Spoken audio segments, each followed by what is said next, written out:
Magandang gabi mga kamoto wolf. Nahihirapan ba kayong higpitan to?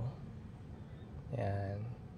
Or kung gusto nyong i-permanent to na medyo mahihirapan nakawin, ang ginawa ko is yan, pinaltan ko to itong nut na covered. Pwede rin tong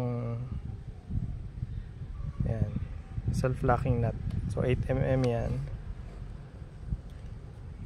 Ginamit ko 8mm. Okay.